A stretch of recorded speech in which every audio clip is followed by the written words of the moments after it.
Hey y'all, it's your boy Farrell. I hope this video finds you all doing well. I find you, your families, and your communities taking care of yourselves the best that you can right now, mentally, emotionally, physically, and spiritually, if that is where you lie as well. Uh, and being able to kind of grab some joy and grab some moments of peace and levity during supremely heavy times, with COVID cases going back up in the United States, and the ongoing protests across the country, um, ongoing in some areas, regarding the murder and damaging of black bodies. It's a lot. It's heavy stuff, and that's putting it very mildly. I mean, I could spend probably 30, 40 minutes talking about the historical context and the weight and everything of that nature, but I'm not going to do that because if you're white or if you're a person of culture who has a great deal of privilege and you haven't been reading and trying to understand the history of systemic oppression and white supremacy in this country while all this is going on, then I'm not here to do that heavy lifting for you. We've got books, we've got Google. You need to figure that shit out on your own. So this video won't be about that. This video won't be about getting you up to date on history. That's on you. But this video is about something that I've been noticing lately. Because, I mean, we're at, like, day 30, 31, 32, 33, 34, something like that, of continuous protests across the United States regarding Black Lives Mattering. Not mattering more than anybody else's, let's just cut straight to the chase, but just mattering. And I've been seeing it start to wane a little in the public eye, if you know what I mean. I've been starting to see it, the energy dip. I've seen the energy dip. I've seen news broadcasts and the news in general cycle the whole Black Lives Matter concept and movement out of the news cycle. Now we're on to other things. Now we're on to other little things. And we've moved on as a nation, at least from a news standpoint, unless they start harming people with rubber bullets again and running over folks in cars, which they're still doing, mind you. The police are still harming people. We're protesting all over the United States. But we're not talking about it as much anymore. It's really kind of fallen to page 8 of the newspaper, for lack of a better term, and you know what I mean by that. Like, what used to be front page news is now, over there near Dear Abby. And it's been interesting to watch because I've seen this happen with people too. I've seen the fatigue set in. I've seen white people and people of culture who have great deals of privilege who have, dove into this, who, when all this exploded and erupted, were all gung-ho about it and wanted to be out there protesting and wanted to be out there telling all the white people that they know, we're wrong, we're this, we're that. I done seen some of y'all get a little, I've seen your activity drop lately. I've seen the passion disappear a little bit and start dropping too. And I've had some chats with some of y'all, and I've seen some stuff that you've posted, and a lot of y'all are saying you're tired, that you're feeling the fatigue right now, you're tired, that you're exhausted. Where do I even begin to unpack that for you? Look, I hear that you're tired.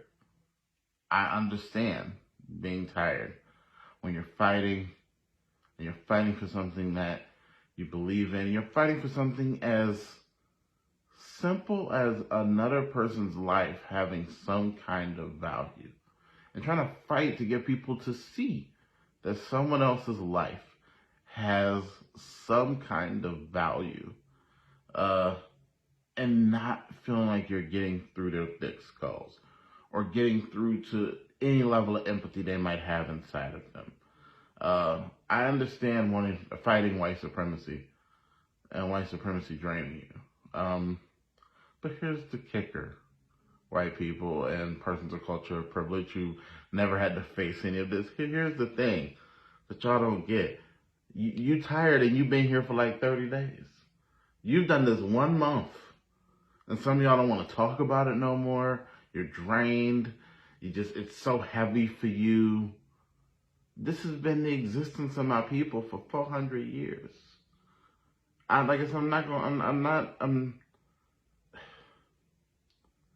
understand how you might feel drained. I understand. But you know what? We've been drained. Like, we've been out here fighting the last 30 days too, plus the last 400 years, to just be able to exist and not be murdered by you. You do recognize that we have never, as black people in this country, been able to truly rest without catching it from all different angles. We've never been able to go a day without having someone being racist toward us, without witnessing racism and oppression toward others, without living in areas or navigating a world that commodifies us or vilifies us regularly in the workplace, outside the workplace, everywhere we go. You have no idea how much we fight. Even when you don't think we're fighting, we're fighting. We're fighting to find joy.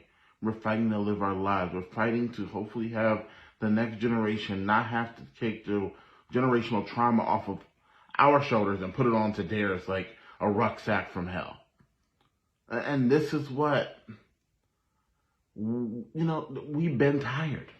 And I know I've said this before in other videos and in other contexts, but we've been tired. Like, you don't think we tired over the last 30 days? COVID's killing persons of culture at a higher rate than it is white people.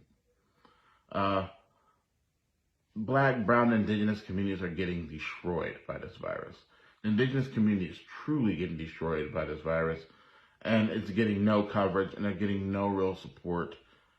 I mean, black folks and black communities are being heavily impacted by this on multiple levels. Physically, from the employment sector, it's contributing to us having even less generational wealth.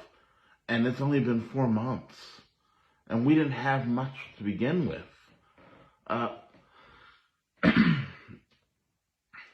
The AAPI community is seeing increases in hate crimes.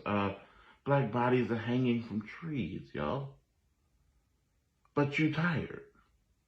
You're exhausted, and you want to say it out loud that you're exhausted.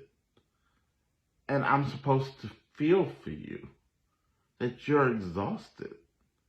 Like, I'm always fucking exhausted. Like, I can't think of a period of time in my adult life where I wasn't some form of tired. Even when I go for joy, even when I'm living a joyful life, the fatigue is still there. The trauma's still on my shoulders. But you're tired. Like, do you understand that you being tired right now and wanting to take a break is supreme white privilege? Like, you get to walk away. You get to decide you put in your work, you put in a month of work, and now you can go sit down. You get to make that decision. I don't get to make the decision to not be black. I don't get to make the decision to not carry that without there being repercussions, without my community feeling like I'm not there, without fighting the notion that maybe I hate myself and my people, without feeling like it's all your burden all the time. I don't get to take a day off. Even when I'm on a day off, it's not a day off because it's kind of there. It's always kind of there. So you saying that you're tired right now and you're fatigued and you feeling like you don't really want to talk about Black Lives Mattering anymore, or you need a break from it, you don't understand how privileged and tasteless that is, do you? Like, that's a slap in the face. I'm just going to be real. It's kind of a slap in the face. It's like, well, I marked with you for 30 some odd days. I'm going to go home now. I'm a little tired. I've been talking with my family for the last 3 weeks. And, we've had some difficult conversations, but, I think I'll just leave them there for now. You get to make those choices. I have those conversations even when I don't want to. And I'm pretty sure I've said this before in some capacity, whether it be a video or a post. You, as white folks and as folks of culture who have lots of privilege, you get to basically tag yourself in and out of the game and feel good about yourself, quote unquote. You get to feel good. I don't have a tag out. Like we don't have a tag out. We still in this. When you go back home, when you decide you don't want to talk about this no more, when you decide you need a break from it, which I'm going to be honest, once y'all say that y'all need a break, I know you're not coming back. I'm just going to be real. I've seen it happen. People who feel like they just need a break from talking about racism. White folks, y'all don't come back. You don't. You become completely disengaged from it, and you fall right back into the numbers. Like,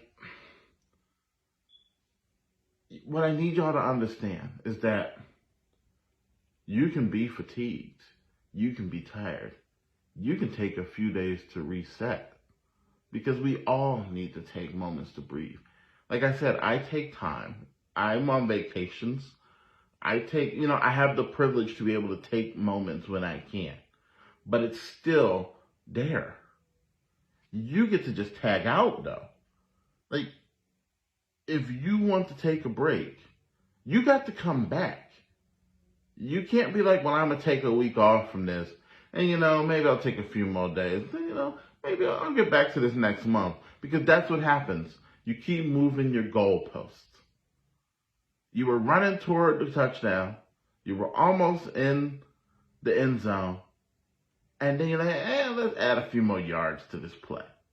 So it just keeps going and going. And then before you know it, you've decided to run basically back the opposite way. Or you decided to just take a knee and stand in the middle of the field and let the clock run down. Hope somebody else will step in for you. I don't get that privilege. I don't get that option. I have to... This is about my life. So even when it's a day off, it's not completely a day off. Because even on a day, I've dealt with racism even on a day off, quote unquote. Reminding your damn business. And you can't even do something as simple as go to the supermarket without dealing with some racist situation or seeing racism in its many forms take place. Like, it's a full-time job that none of us signed up for as people of culture. Black folks, brown folks, indigenous folks, persons of culture in general, we didn't sign up for this shit. Like, I don't know how many times I can impart that in many different ways. We didn't ask for any of this, but this is the existence that your white supremacy gave us. So we don't get to be like, I'm going to take a week off. Not in the way that you get to take a week off. Oh, we can take a week off. But I guarantee you during that week off, we still gonna run into some white supremacist bullshit. Because we can't avoid it. We're inundated with it. We're surrounded by it because you created it. And we are sat and stuck in your creation in many respects. So next time you want to say that you're tired, that you fatigued, that you need a break, consider your privilege in this, white people. Consider that you actually have the full option to walk away when we don't. And if you're ready to walk away, be honest with yourself about the fact that you weren't really on board with this from the get-go. This was a feel-good moment for you. And I'm so glad you got a feel-good moment that you can walk around with and lord over white people. But don't come to us after you've had your feel-good moment expecting us to feel like we should pat you on the back and that you deserve kudos for taking a feel-good moment. You don't get to check in for 30 days and then check out. Like, that's just tasteless. And that's self-serving. And it's right back into being an active participant in the perpetuation of white supremacy. So for white people, think about your fatigue right now. Take your day off. Take a couple of days if you need to regroup. But I expect your ass back here in a week. And if I don't see you back here in a week, I want you to admit that you really weren't on board with this from the get-go. Because there's no more gray area, as I said before.